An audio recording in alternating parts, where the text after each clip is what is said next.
বরিশাল রেস্টুরেন্টগুলোতে ঝকঝকে সাইনবোর্ডের আড়ালে লুকিয়ে আছে ভয়ানক বাস্তবতা। কিছুদিন আগেই চৌমাথা এলাকায় একটি রেস্তোরাঁয় টয়লেটের পাশে মিষ্টি উৎপাদনের অভিযোগে ৭০,০০০ টাকা জরিমানা করা হয়েছিল। সপ্তাহ যেতে না যেতেই আবারও নগরীতে অস্বাস্থ্যকর খাবার প্রস্তুতের এমন উৎসব কেন?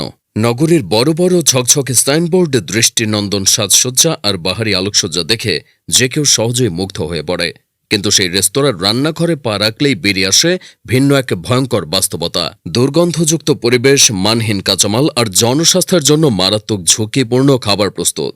এই বাস্তবতারই আরেকটি প্রমাণ মিলেছে বরিশাল নগরীতে পরিচালিত সাম্প্রতিক এক অভিযানে। বিএসটিআই নির্দেশনা অমান্য, দীর্ঘদিন ব্যবহৃত পোড়া তেলে খাবার রান্না এবং সম্পূর্ণ নিষিদ্ধ কেওড়া জল সংরক্ষণের মতো গুরুতর অভিযোগে নগরীর দুটি রেস্তোরাঁকে জরিমানা করেছে চিফ মেট্রোপলিটন ম্যাজিস্ট্রেট আদালতের বিশুদ্ধ খাদ্য আদালত। রবিবার বিকেল ৪টায় বরিশাল নগরীর ব্যস্ত রূপাতলী বাসস্ট্যান্ড এলাকায় এ অভিযান পরিচালনা করা হয়। অভিযানে হুমাহুম ও খাবার বাড়ি নামের দুটি রেস্তোরাঁয় সরেজমিনে ভয়াবহ অনিয়মের প্রমাণ পান ভ্রাম্যমাণ আদালত। পরিদর্শনে দেখা যায় বিএসটিআই লাইসেন্সের শর্ত মানা হচ্ছে না, দীর্ঘদিন ব্যবহৃত পোড়া তেল দিয়ে খাবার রান্না, স্বাস্থ্য ঝুঁকিপূর্ণ নিষিদ্ধ কেওড়া জল সংরক্ষণ। এসব অপরাধে প্রতিটি রেস্তোরাঁকে ১ লাখ টাকা করে মোট ২ লাখ টাকা জরিমানা করা হয়। পাশাপাশি ভবিষ্যতে এ ধরনের অনিয়ম না করার জন্য রেস্তোরাঁ মালিকদের কঠোরভাবে সতর্ক করা হয়েছে।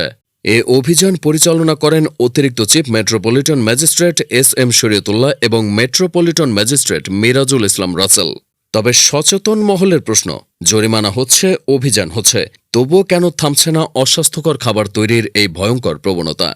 জনস্বাস্থ্য সুরক্ষায় প্রশাসনের তদারকি জোরদার করা হলেও অসাধু ব্যবসায়ীদের বিরুদ্ধে স্থায়ী ও দৃষ্টান্তমূলক ব্যবস্থা না নিলে সাধারণ মানুষের স্বাস্থ্য ঝুঁকি থেকেই যাবে। ঝকঝকে পরিবেশের আড়ালে লুকিয়ে থাকা এই অস্বাস্থ্যকর বাস্তবতা থেকে কবে মুক্তি পাবে নগরবাসী? সেই প্রশ্নই এখন সবার। বরিশাল.নিউজ।